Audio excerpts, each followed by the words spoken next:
Hello and welcome back to Well That Aged Well. And this week, I'm once again joined by Daniel Maynard, who is one of the few who actually been on the podcast 4 times now. The first time we did an episode on the Vikings in the Eastern Roman Empire, and I did one episode on his channel where we talked about the Varangian Guards. And the other time we did an episode on drunk history, which was really fun, where we had a few beers and we talked about the Eastern Roman history. And the last time he was on, he was also talking about Nicephorus Botaniates, Nicephorus III, the one right before Alexius came to power before the first crusade. We also did a live stream on YouTube a while back early this fall to celebrate 1,000 subscribers, which you absolutely should check out as well. It's still available if you missed it last fall. And we're trying to do monthly live streams. We are going to do one on Tudors in February. We haven't decided the time yet, but that will be a lot of fun. But this week, we are going to talk about the Trebizond Empire, the rather forgotten empire. And to be honest, I haven't really heard about this either until I read Anthony Caldelli's recent book about the Eastern Roman Empire. He's into massive work that is absolutely brilliant read that you really should check out. But let's begin to talk a little bit about why this is called, at least among scholars, I think, it's called the Forgotten Empire. Thank you very much for having me back again, Erlend. So the Empire of Trebizond, I'd say it's in some ways a forgotten empire because it is really a niche within a niche. So you have to, if you're a budding historian, you need to be interested in medieval history, and then you need to be interested in Byzantine history, and then you need to be interested in the history of the later Byzantine period. And finally, you need to throw yourself into the deep end by learning Pontic Greek, have to work from a quite shallow source base and sources from all over the place as well, and then become a historian about the Empire of Trebizond. And although I myself am not a specialist in Trebizond, I have read a lot about it. So Trebizond really begins is even before 1204. The story begins really in 1185 with the fall of the last Komnenian emperor Andronicus I, Komnenos. And it begins with him because the emperors of Trebizond are his grandsons. So when they reappear, when the empire appears in 1204 with the Fourth Crusade also happening at the same time, it's his grandsons Alexios and David who are leading the charge in the Pontic area to initially try and stake their own claim to the throne. But with the destruction of Constantinople and its fall to the Latins in the Fourth Crusade, they end up just keeping the territory they have, and then that manages to last for another 260 years. So that's really how the empire begins. How they got there is a bit of a mystery, but some scholars like A.A. Vasiliev have kind of poked at how they got there, and they're probably smuggled out of Constantinople after the fall of Andronicus by their mother and brought to Georgia. Before we go into and I want to go a little bit back to the Fourth Crusade before we go into the Trebizond Empire itself, but I just want to point this out, it seemed while in the West it's mostly forgotten as a historical subject, but it seems that Russians actually are more fascinated by the Trebizond Empire than, say, Western scholars, especially on the Soviet Union. I think not the Eastern Roman, but the Trebizond Empire seemed to be really a fascination of more communist scholars. And even before that, actually in the First World War in Tsarist Russia, once the Russian army had captured Trebizond from the Ottoman Empire, a whole bunch of scholars rushed into the city to try and record as much as they could while they had that opportunity to do so. So particularly for the Russians and Eastern Europe, Trebizond has had a significantly larger appeal than I would say in the West. I think, again, the West, because it is so much more removed from the later part of Eastern Roman history, unlike its earlier periods like late antiquity, it is somewhat more kind of left to chance if you are interested in Trebizond, whereas somewhere like Russia or Ukraine or even Georgia or somewhere like that, it has so much more of an impact on their history that it's bound to come up more often. So I know you have people like Sergei Karpov. I don't remember the author's name in my head, but the one that I read, I mean, I know you recommended me a book by a Russian scholar, but I couldn't find it, unfortunately. But I found an art history book by, I don't remember, again, his name Anthony escaped me. Eastman. Yeah, it's more about Hagia Sophia, the church, not the one in Constantinople for the listeners, but it's more for the art history, such as this church, Hagia Sophia in today's Trebizond. But it's more also covers somewhat history of the empire itself as well. But yeah, let's go back to the Fourth Crusade, and let's begin by because I'm not gonna. We discussed this before the episode, and I'm gonna say that it was kind of Andronicus' own fault, from what I understand, because he was, when you wrote and you invite them in to say, "Oh, if you help me, I will pay you." Alexios, sorry. That's Alexios. right. Yeah, and when you invite them in and you kind of offer to pay for them, but you can't because you're broke. And I'm not a fan of the Latins, and as Anthony Caldelis called it in the Latin period, the colonization, but or the Latin Empire in general. But I kind of don't blame them in this case that they were pissed off when they were promised pay and you're down to your emperor, it's broke. And I think Caldelis kind of takes the Sir Stephen Runciman approach, where the Latins are evil and everything's bad about them. But I do, and although I'm a bit more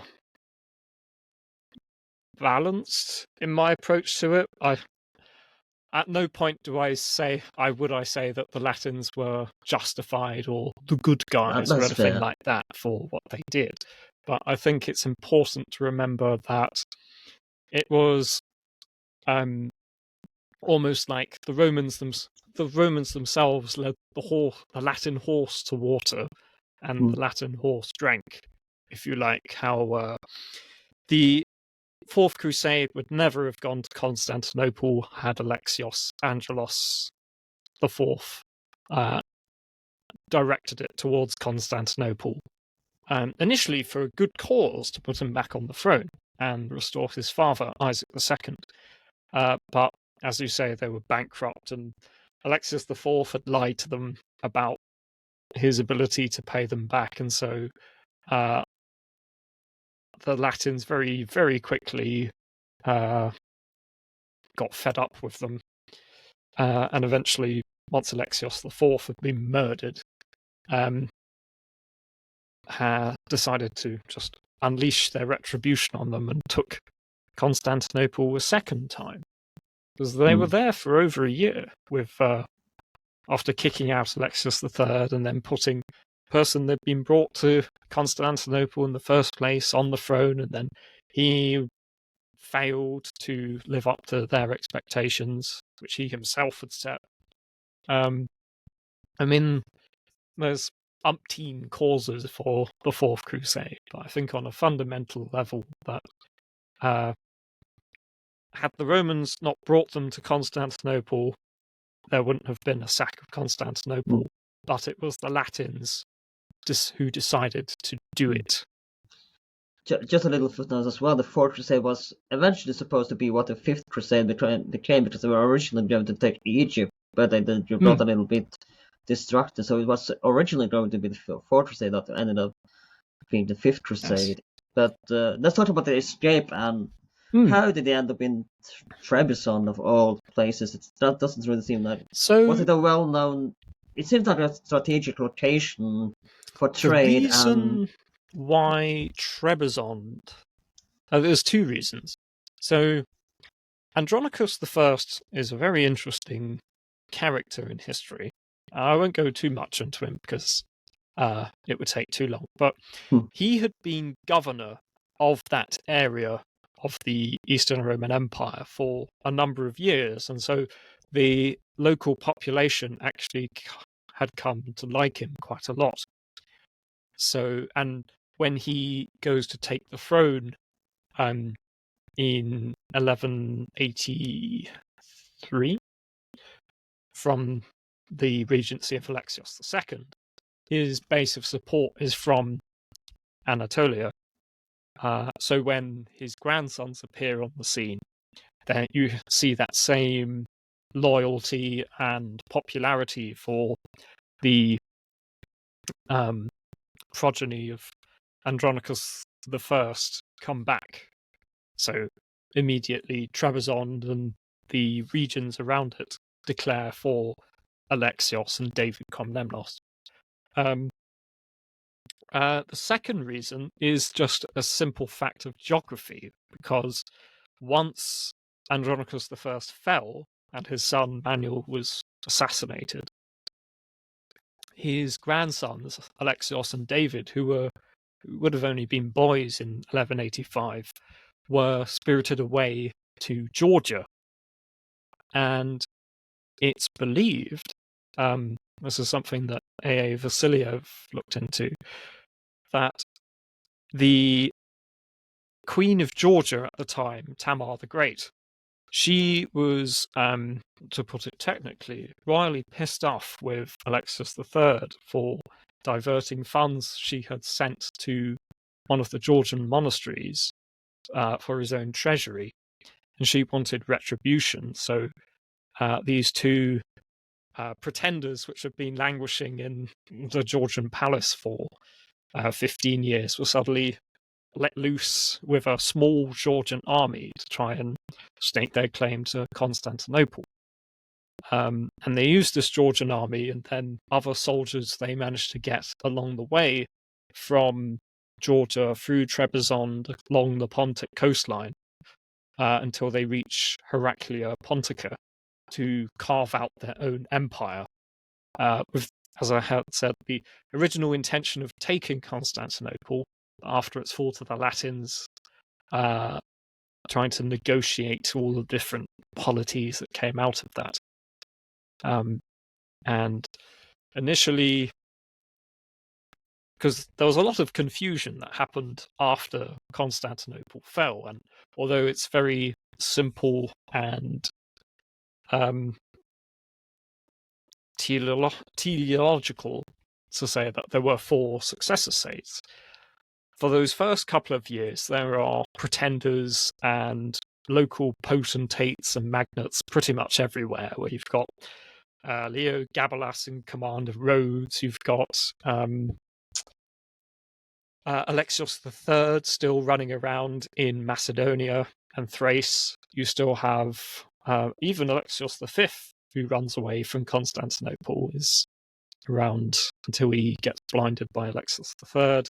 Theodore Lascaris is in Nicaea, and there's a few more characters. So it's a bit of a wild east, if you like, until things settle down, and then you have the 4 big states that come out of it, which is the Despotate of Epirus, which eventually becomes Empire of Thessalonica, the Latin Empire, the Empire of Nicaea, and the Empire of Trebizond. But all of these are historiographical names, so these are names that scholars and historians have given them. These aren't names that they themselves gave them. It's like the Latins were the emperors of Constantinople, the emperors of Nicaea were the emperor and autocrat of all the Romans, as was the emperors of Trebizond. It was kind of a carve-up of the Eastern Roman Empire in a way that they maybe not in the style of Poland, but it was a carve-up. I would call it a carve-up, by the way. I would describe it as a land grab, really. That's It would fair. be almost like, say, like a federal state like Germany suddenly disintegrated, and then it was a free-for-all for the German states to try and grab as much territory as they could from each other. It'd be kind of like that. And that kind of happened. Well, that did happen with the Eastern Roman Empire, where the central authority literally disintegrated and was conquered, and then suddenly it was every man for himself. But Trebizond, interestingly, in the first 10 years, from 1204 to 1214, I believe, is really one of the great challenges.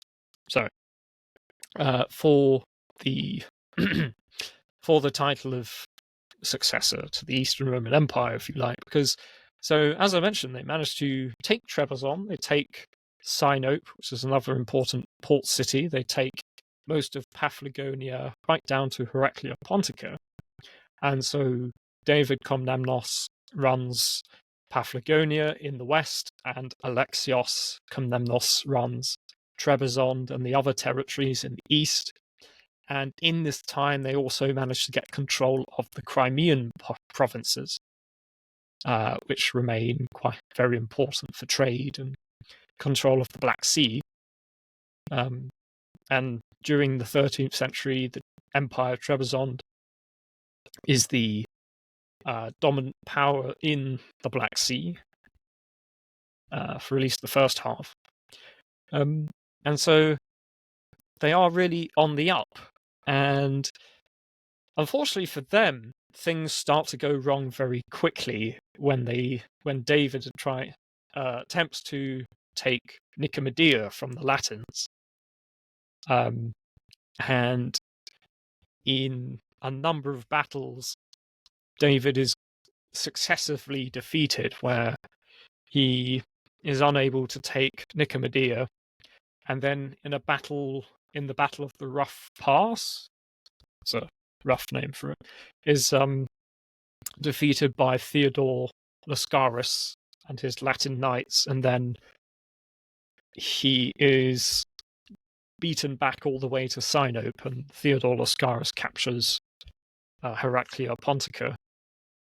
So within 10 years, their empire that covers the whole of the Pontic coastline is halved, and then they lose Sinope in 1214, when the Turks capture the port city and David is killed. Alexios I does manage to retake the city, but then it's lost again when he is captured by the Turks when he's out hunting, and then in exchange for returning him to the empire, Sinope is given up. So very quickly, within the lifetime of its first emperor, the Trapezontine Empire is essentially reduced to basically the same territory it will hold for the next couple of hundred years, which is the Pontic Alps, the Crimean coastline, and a few territories either side of it. It's interesting in the book I read, some scholar describe it as just an empire in name only, that it's not really an empire, more of a country perhaps, to use a modern term. So it wasn't really an empire in all but name. Oh, definitely. And it's mainly an empire because the emperor considered himself the successor, because, as I have said, he was a direct descendant of the legitimate dynasty of the Komnenoi. But the actual area of the empire is little more than a small kingdom. Like its neighbours, Georgia and the Seljuk Sultanate, were massive in comparison to it, especially Georgia in its heyday. But I think after the initial 10 years, when it's trying to be the main contender for the throne of Constantinople, it starts to become a question of survival rather than expansion. And so for the next 2 centuries, most of the time, the emperors of Trebizond are concerning themselves with diplomacy and fighting off Turkish and eventually Mongol raids into the empire. And there is a big threat in the 1420s when Andronicus I, Gaidon, the second emperor of the empire, has to defend Trebizond from massive Turkish invasion, which is designed to knock out Trebizond.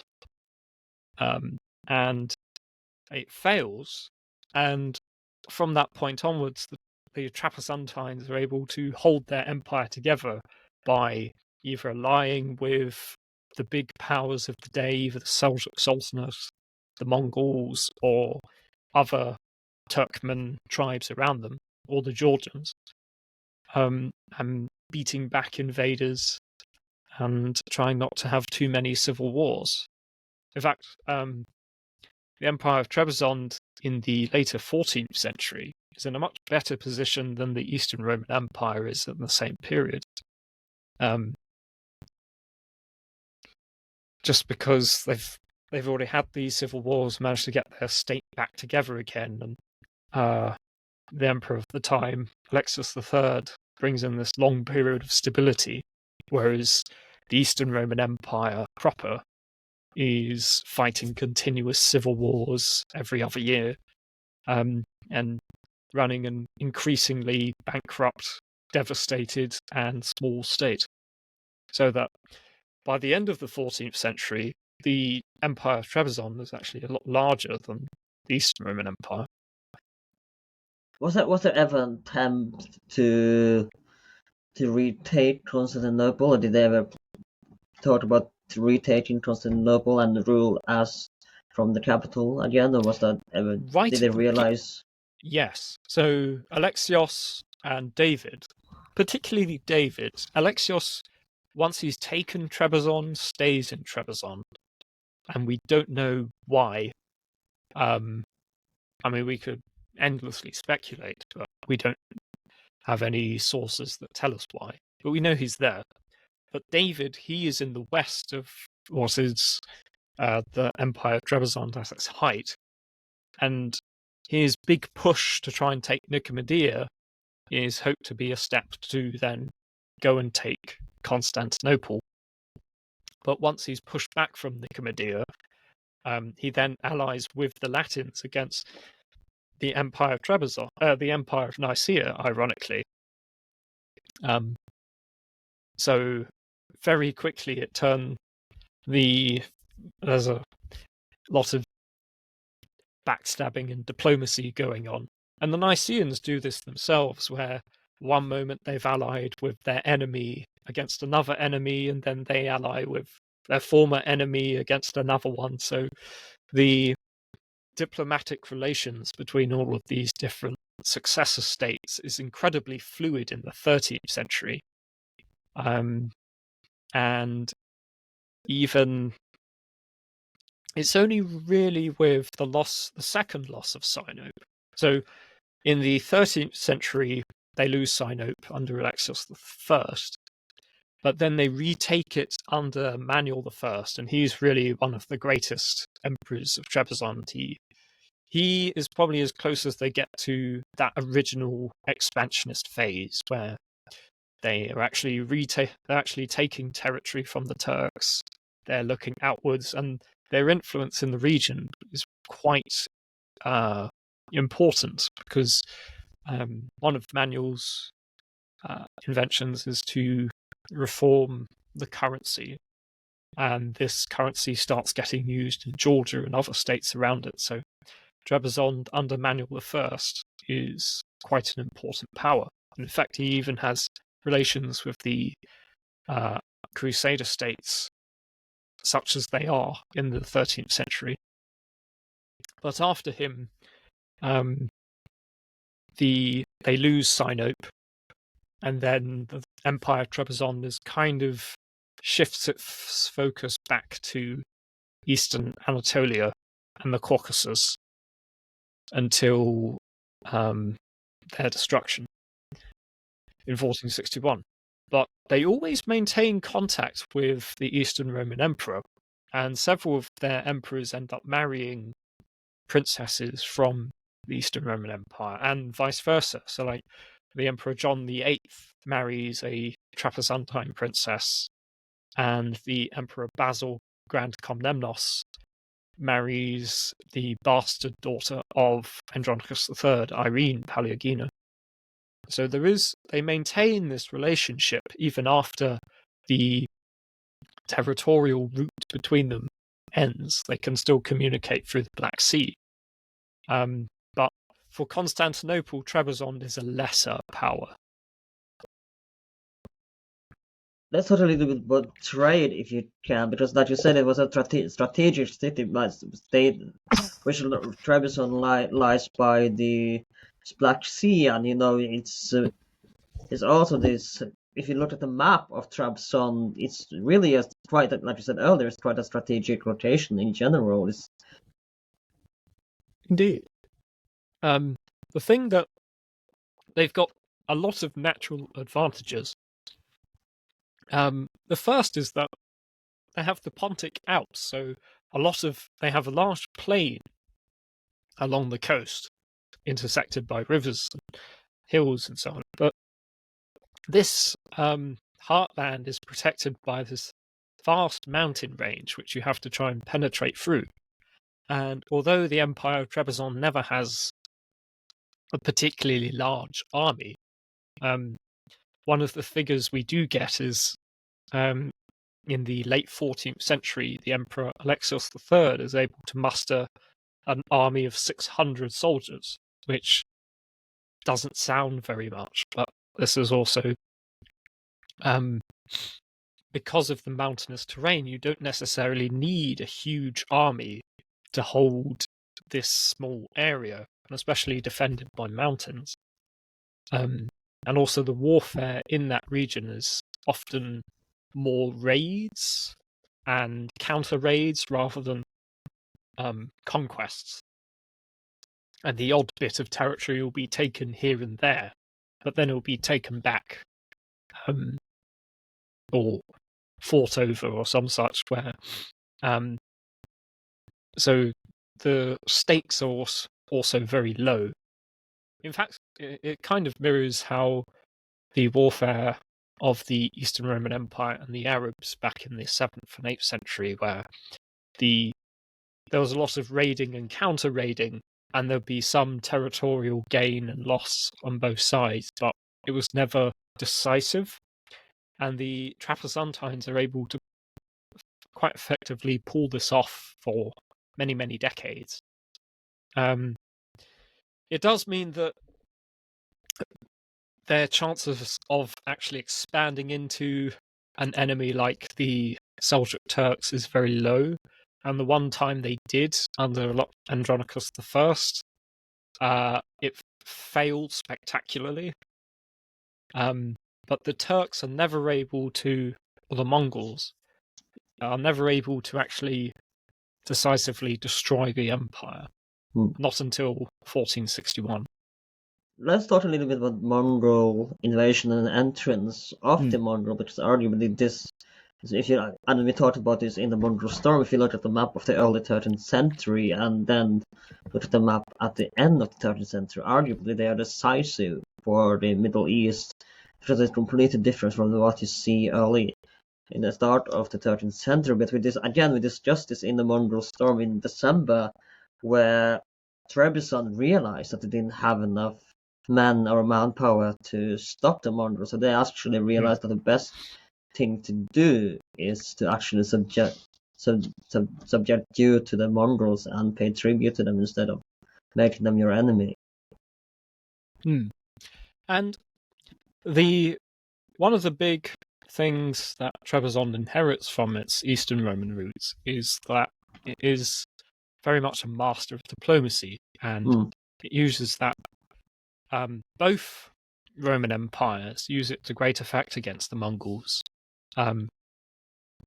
The Empire of Trebizond, it does get raided by the Mongols, but the government is very quick to make peace with them and become a vassal of the Mongols instead of the Turks. And Trebizond kind of flips between its vassalage between the Turks and the Mongols and the Ottomans, local Turkmens, so that it's almost more beneficial to keep them around rather than get rid of them, because they also offer tribute.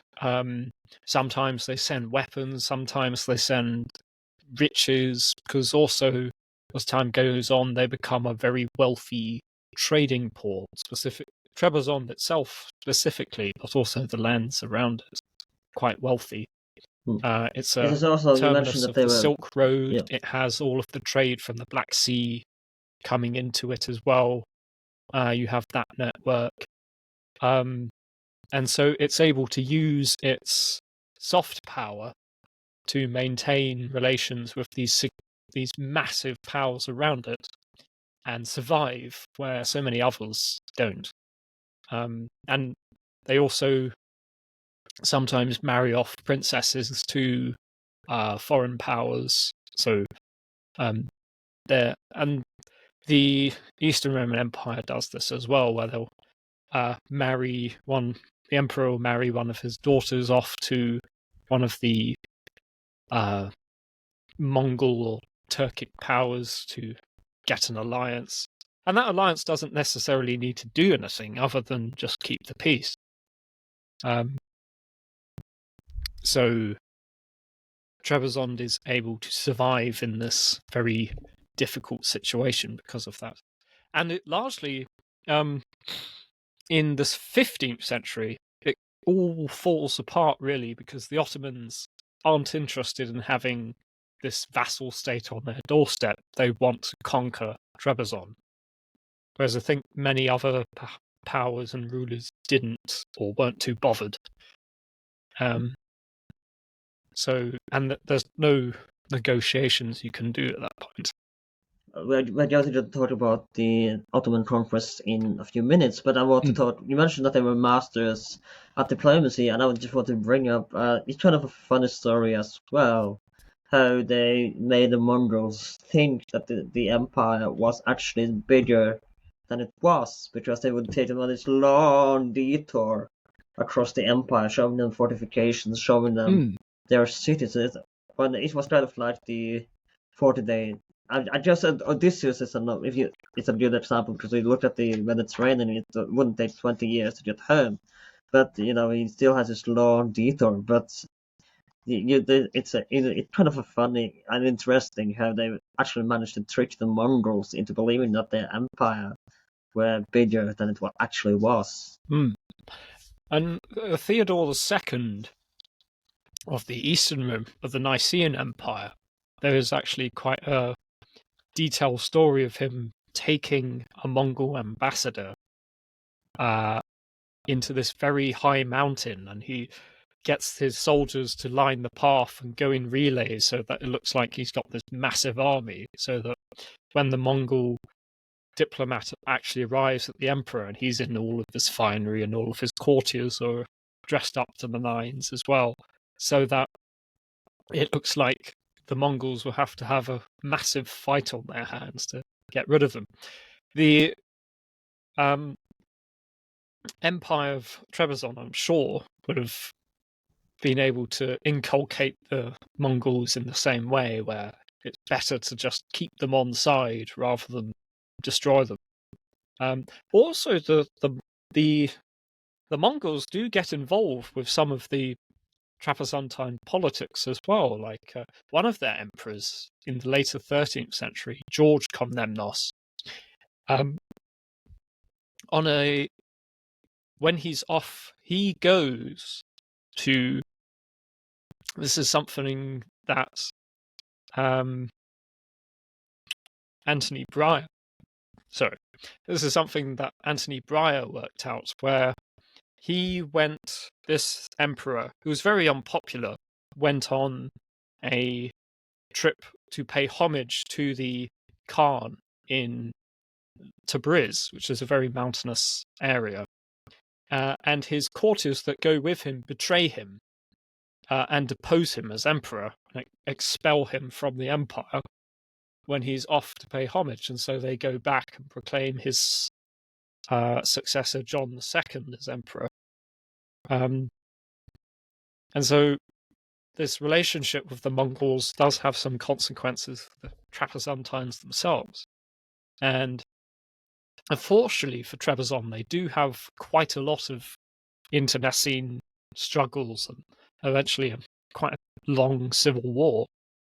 In the 13th century, towards the end of it, you have a rebellion by a woman called Theodora Komnenin. She deposes her brother, John II, and manages to rule for a year.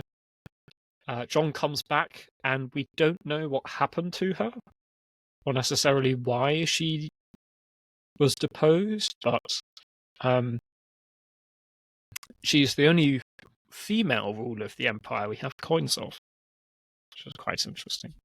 But John II is also quite an important emperor because in 1282 he agrees to renounce his title of emperor and autocrat of all of the Romans. So this is the official end of Trebizond staking its claim to Constantinople. And they then adopt a new title of Emperor of all of the East and of Eritrea, which is Crimea. And I think it's Emperor of all the East, Lazica, and Eritrea. So they invent a new title for themselves. And I think because the lands they specify are so itemized, it's very tailored for them, and almost like a statement of, these are our lands, but we will not go back to Constantinople.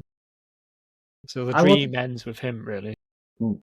I would have thought a little bit about when the Palaeologus retake Constantinople. Was a worry in Trebizond that Palaeologus would reconquer the Trebizond Empire and then make it Roman again, or what was the relations like after the retaking of Constantinople by the Palaeologus dynasty? So there's a lot we don't know about Trebizond, but what we do know is that Michael VIII Palaeologos was in a lot of negotiations with Trebizond to try and get them to renounce this title. Because, well, one, he was a usurper as well, so his legitimacy was in doubt throughout his reign. And to have another empire with another emperor who could also challenge him to that legitimacy was always going to be a threat, even if it was at most a diplomatic one, because just in territory-wise, Trebizond or Nicaea would have to go through the Turks to reach each other than by ship. So the threat of the Nicaeans actually attacking Trebizond would have probably been nil, or vice versa. But diplomatically it was important. And plus, after Michael VIII signed agreed to the Council of Lyon in 1274, the emperor in Trebizond would have been the leader of the empire of the Orthodox Empire, the anti-Unionists. So you've got this religious dimension as well. And the question of union comes up quite a bit. And several times later on in the 14th century, the Emperor of Trebizond maintains this anti-unionist stance, whereas the Emperor in Constantinople uses it to try and get allies from the West to try and intervene with their fortunes with the Ottoman Turks. for good or ill, and unfortunately all of them except one small crusade in Gallipoli is unsuccessful. But right at the end, I understand, David Comnenus, the emperor, in 1460 to 61, he attempts to try and get Western aid as well, as aid from the Turkmens and Georgians and little Turkish beyliks around him to try and build a coalition against the Ottomans. And also tries and gets help from the West. And I believe that union is something he offers, but doesn't end up using. I know you're not really an art historian, and if you can't talk too much about it, that's fine. But I want to ask about because that's actually one of the few remaining legacies of the Trebizond Empire. And when I say Hagia Sophia, you may think about the one in Constantinople, but there's actually a second Hagia Sophia as well that is in modern day Trebizond. So let's talk a little bit, if you can, about the Hagia Sophia of Trebizond, if you may. Unfortunately, I'm not an art historian, but I do know that the Hagia Sophia in Trebizond was built by Manuel I, and there's actually a mural, or there was a mural of him in there. And I think it kind of speaks to this idea of the Empire of Trebizond trying to be its very own Eastern Roman Empire. And if you like, almost a bricks and mortar solidification of this idea that they're not going back to Constantinople. So they decide to make Trebizond the new Constantinople by building one of the most important churches, or the most important church in their worldview, in their own city. Their own version of it. And to be fair, it still stands today, and it's quite striking as well. I understand it's very beautiful inside of it. Unfortunately, I can't speak much more about it because I just don't know enough Don't worry, that's fine. Talk intelligently about it. Let's talk a little bit about the end of the Trebizond Empire, because because we know in 1453, obviously it was one of the most epic battles of history, but the Trebizond Emperor, he realized that if he wanted to spare his city and spare himself, hopefully, of course it doesn't necessarily end up that way, because Mehmed II is quite ruthless when he takes the Trebizond. So let's talk a little bit about how it kind of backfired in a way. I mean, Trinidad had on a scale of Constantinople, I think. Obviously, even if there was battles, it would probably be quite quickly, because it's again it's not Constantinople. But let's talk a little bit about the fall of Trebizond. Sure.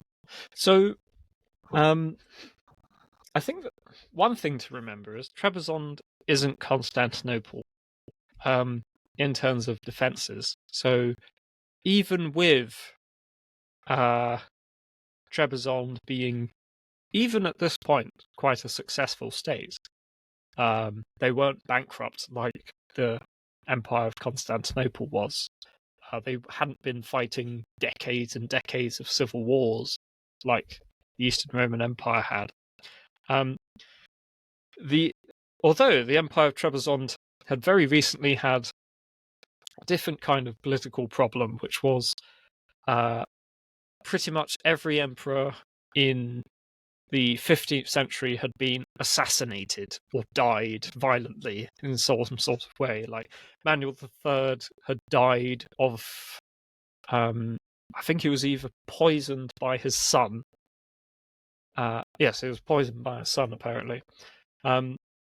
Alexios IV had been wounded in battle against his son, John IV, and died of his wounds. Although John IV had died of natural causes, but his son his nephew Alexios V was murdered by David, who then seized the throne. So, and it's David who has to try and deal with this giant Ottoman army on his doorstep, and not much time to do it.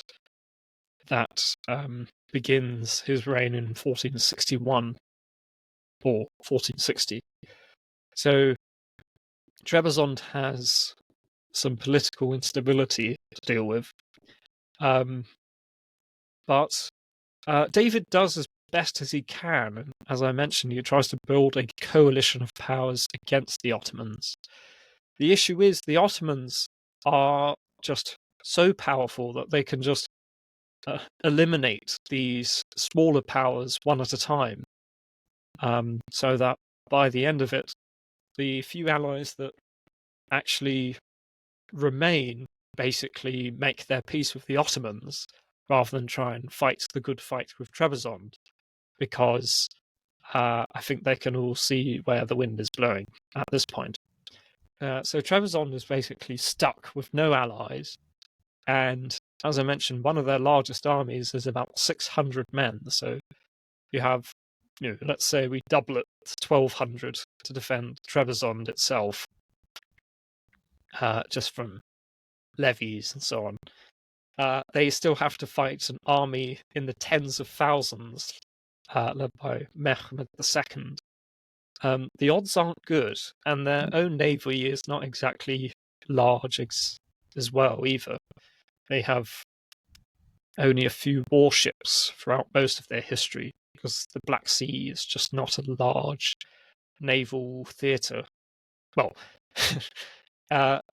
it is a large sea, it just doesn't have that many large naval battles in it.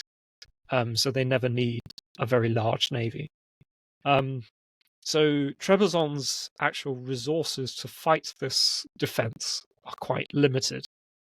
And the credit to them in that they are able to defeat the Ottoman vanguard when it arrives. But I think David ended up doing what I think most rulers would have done, which was try and bargain and try and save what he could. And in doing so, he did save the city of Trebizond from a sack. And we shouldn't forget that Constantinople was had 3 days of sack by the Ottomans, and all sorts of horrors visited upon it, whereas Trebizond was spared that. And initially, David and his family were allowed to live, but I think it became very clear that having all of these ex-Roman rulers roaming around, and these potential rebels that could unite all of these conquered Roman and Greek lands against them was a very bad idea. And so the Ottoman Emperor had all of them massacred, including the Prince of Gothia, who was another one of these Eastern Roman successor states. And so David Grand Comnenus was executed by the Ottomans. And there's a story about his wife, I think it's Maria Cantacuzene, because he had married a member of the Eastern Roman aristocracy into the Cantacuzenos family. She manages to take her husband's body and bury it so that the Ottomans cannot find it. It's a very legendary account, which was told to us by Theodore Spandounis, who's a second-generation Greek refugee in Italy from the 16th century. But kind of peters out, really, the Empire of Trebizond. And I know it's kind of like, oh woe, why didn't the Trapezontines fight the good fight and hang on to the bitter end? But I think we also have to be realistic in that Trebizond like you wasn't. said, they had 1,200 men. What do you expect against an army And with 10,000? That's an optimistic one. Where that's assuming they've managed. This isn't the 300 against the Persians. Yeah, like the Ottomans have cannon, they have tens of thousands of men, and if Trebizond survives, the Ottomans will be back. Yeah. So I respect what David ended up doing. I think he may have been naive to think that he would have survived it. But he was probably a dead man anyway.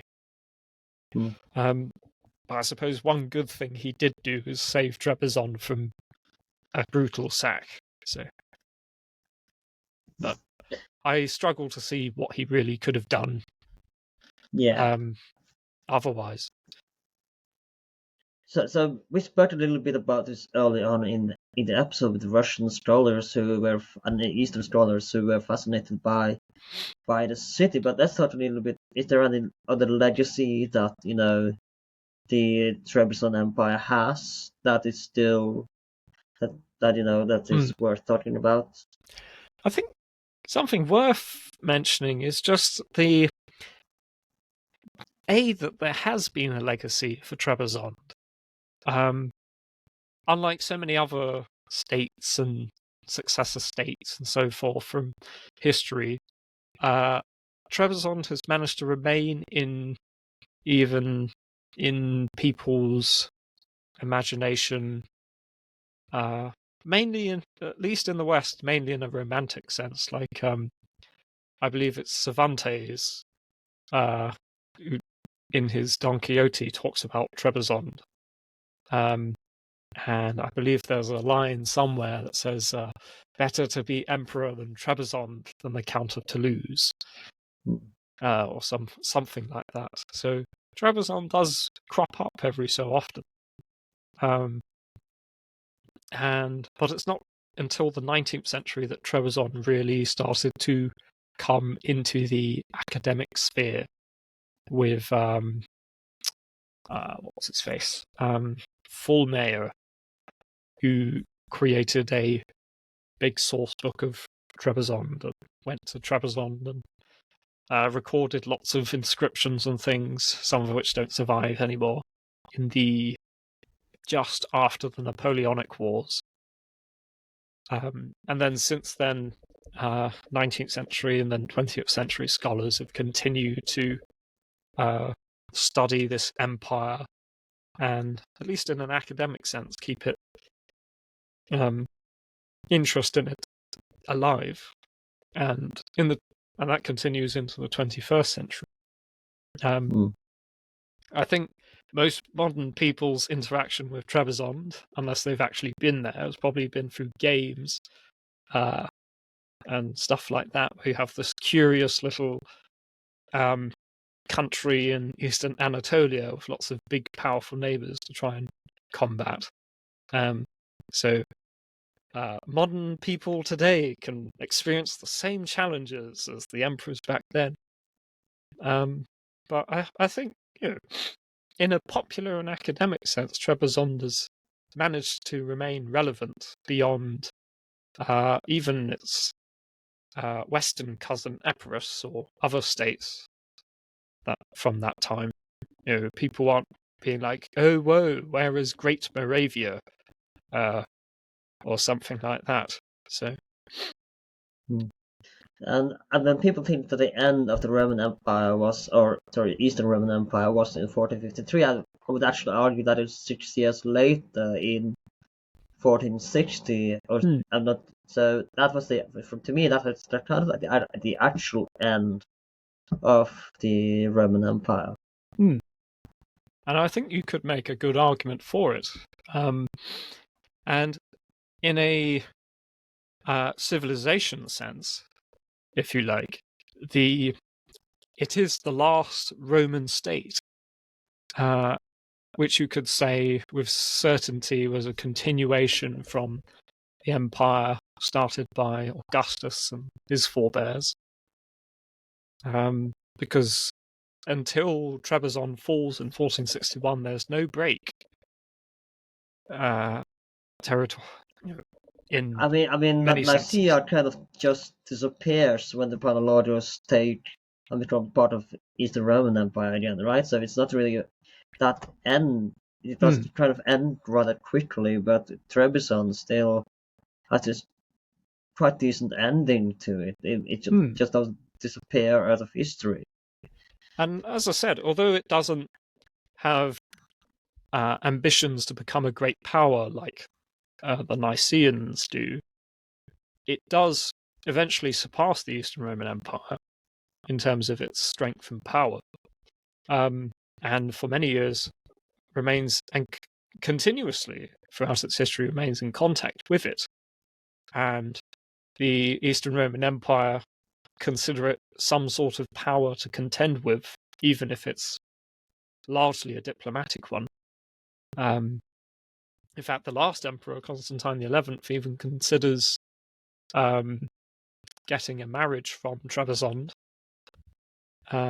mainly to continue the dynasty at that point, because I think for the Eastern Roman Empire, their big bet was the Crusade of Varna, and then after that, they didn't really know what to do. But that's a story for another time. So but in a way, it's kind of thanks to the Fourth Crusade, as terrible as it was, that the Eastern Roman Empire lives a little bit longer than it actually should have. Yes, definitely. And I mean, one could argue either way, like maybe the Eastern Roman Empire would have been absolutely fine, and it probably would have been without the Fourth Crusade. But then again, who's to know? That's the realms of fantasy at that point. But what we do know is that two successor states actually make it to the 15th century, 250 years after that event happened. So they must have done something right.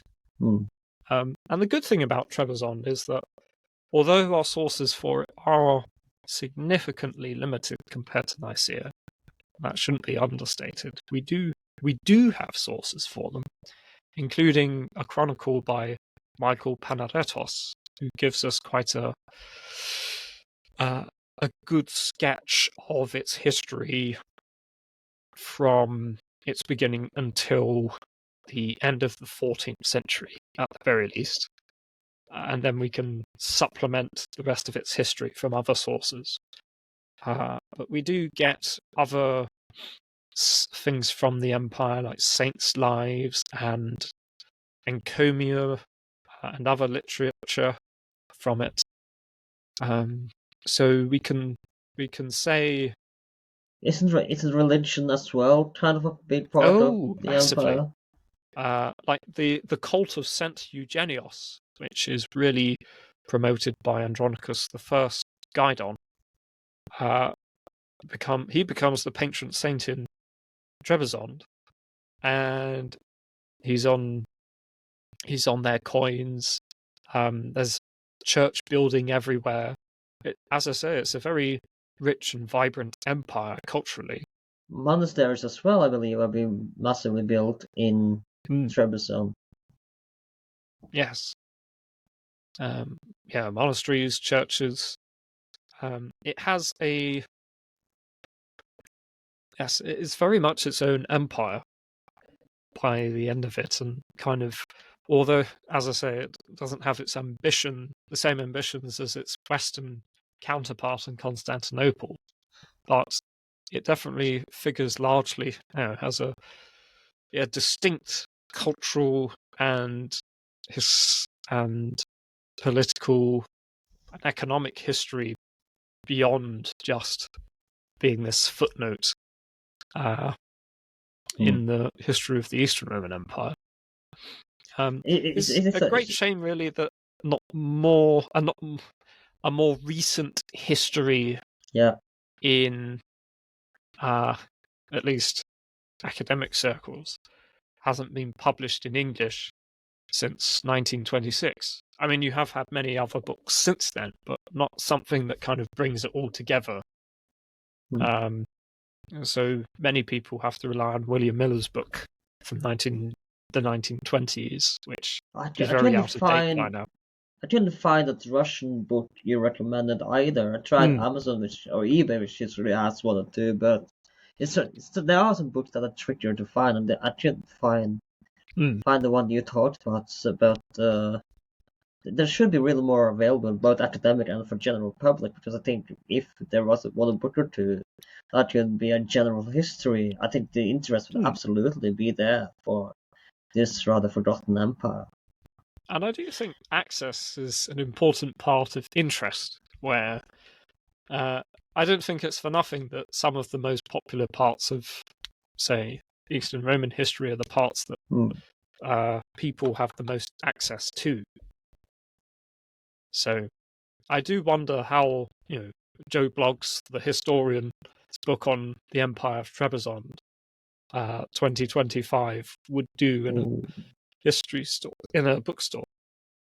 So, but I yes, think I think we're gonna run it up there, Dan. Thank you so much for coming no on. It's problem. always a pleasure to talk to you, and you're always welcome back to the podcast. Of course, your YouTube channel is called Eastern Roman History, so you should absolutely check it out. What are you working on right now with regarding your channel, and is there anything else you want to share? If people have further questions about Trebizond or other parts of Eastern Roman history, because you have made a few episodes, it's rather relevant episodes or videos. Maybe not Yes. episode of videos that you want to share regarding the episode or general in that you're excited about that comes out on your channel. Yeah, so I've last year I made a video, my tier list, if you will, of all of the Trapezontine emperors and empresses, which was great fun to do. I have done a couple of live streams with a friend of mine who is one of these rare things. He's a person, or indeed she's a person, who has actually studied the Empire of Trebizond. So um, that's an interesting one. I've done a couple of videos on the first two emperors.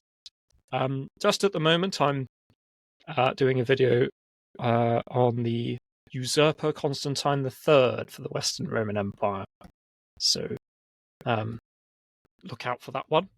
In terms of contact, I have a Discord, but my main outlet is my YouTube channel, Eastern Roman History.